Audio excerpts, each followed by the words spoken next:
Rohan, the Director of Recreation and Parks, John Rohan. Good morning. Good Good morning, Dee morning. and Jack. How are y'all? Good morning. I almost want to bring you in like a wrestler. John Rohan. And then we chest bump or something like that. And You see like John come in and he's bouncing off the rope. Ooh. That man is ready to do the report. yes, I am ready. How is everyone today? We're good. Doing great, Good, John. Doing good, great. good, How good. was your weekend? It was awesome. Didn't do much of anything finally. I just chillaxed. Sometimes Did you you need really? that. Yeah. You chillax is a word. You relax and chill. So it's kind Yeah. of both. So yeah, it was great. We just watched some movies, and I'm trying to read 12 books a year. I'm up to 7. So Really? but they're like coloring books. They're like that big. Oh, I was going to say, I'm trying to read 12 books before I die. No, I'm trying to read some more books and just a lot of stuff. Reading a lot of books about the state of Florida. So there's a lot of great reads out there Yeah. about this wonderful state. So Monday's a busy day for us. We do want to talk about the outdoor exercise fitness equipment. We've installed that as an amenity around the different regional recreation centers, the larger ones out there.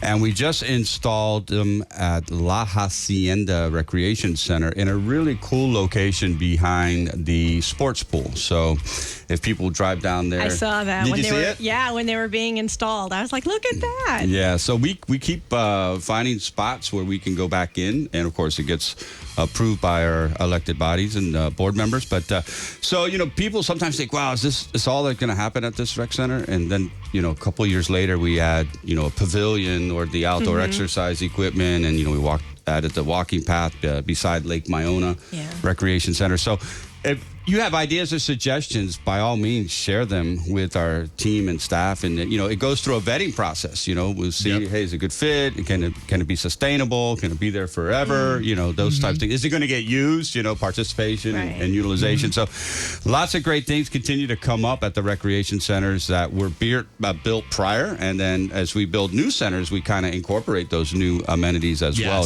We talk about the arcade board in the activity room that's been done at Franklin.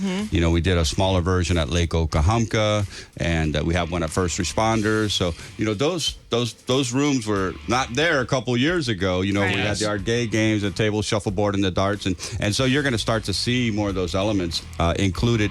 I stopped by Franklin on Friday, and it was being used. Every single activity was being used in there. So lots of cool things will continue to happen as we make improvements. Paradise Recreation Center was approved to be totally renovated, meaning that it's going to be torn down. Oh, wow. And we are going to build a shiny, brand new, up-to-date version of a regional recreation center at that site.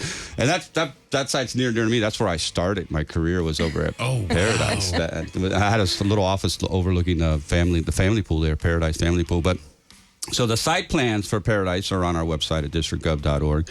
And then, of course, we got new recreation facilities opening up left and right. Camp Villages is still going, gangbusters.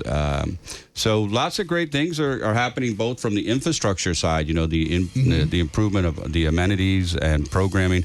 And now we're using the last couple months of the summer to gear up for the fall season. That's where we get the running of the squares and all the holiday events will start to be created. So it's starting to amp up, and lots of great things out on the horizon for folks. We kind of use the summer months to, of course, do the Camp Villages and our normal summer programming, but it's also a big planning period for our team and staff to gear up for the fall and winter season. So you're going to see some really cool stuff coming out. And we'll be talking about it here on WVLG as well, but you'll see some really cool stuff coming out in the newspaper and the rec publication. Can I ask you about the Southern Oaks Bridge now, or is because it's getting there. I was on the other side. I obviously didn't go over the Southern Oaks Bridge, but I was in the vicinity of the high school, and wow. It is a wow. It is like a mega wow. I was driving down there because I had to get out to like 471 in Sumterville. So I went out that way and drove through, and I'm like, Holy smokes. It's unbelievable. My son and his beautiful wife actually moved down to Middleton. Cool. We got some of our team members moving down to Middleton. They've got all their own amenities, their own ID card and stuff like that. So that's their Is Middleton inhabited right now? Or there's homes? There's homes and people living in there. Wow. Yeah, it's unbelievable. They got amenities, swimming pools, dog parks, pickleball courts, built for the Middleton residents and their guests. So separate from the district and your amenities. But it is what a great concept for a family neighborhood. Oh, it's incredible. Yeah. We live at Spring Arbor, which was built, almost 20 years ago when we established our roots here in the Villages. But Middleton is another area where so many folks are moving down there, and families are laying their roots down, and the schools there. Just a lot of cool stuff is going on, as we mentioned, all around the community. But yes, over at the Olympia Rec Center area in Eastport, there's just some really cool stuff. You're going to read about that in the Continuing to Dream updates that come out, those handouts, and on the Villages YouTube channel, they have all those information about all those construction updates, things that are coming up on the horizon. So that's where you're going to find accurate, correct information on those locations, and that the Villages marketing team puts out. So stay posted there. So updates about the bridge will be coming. Good.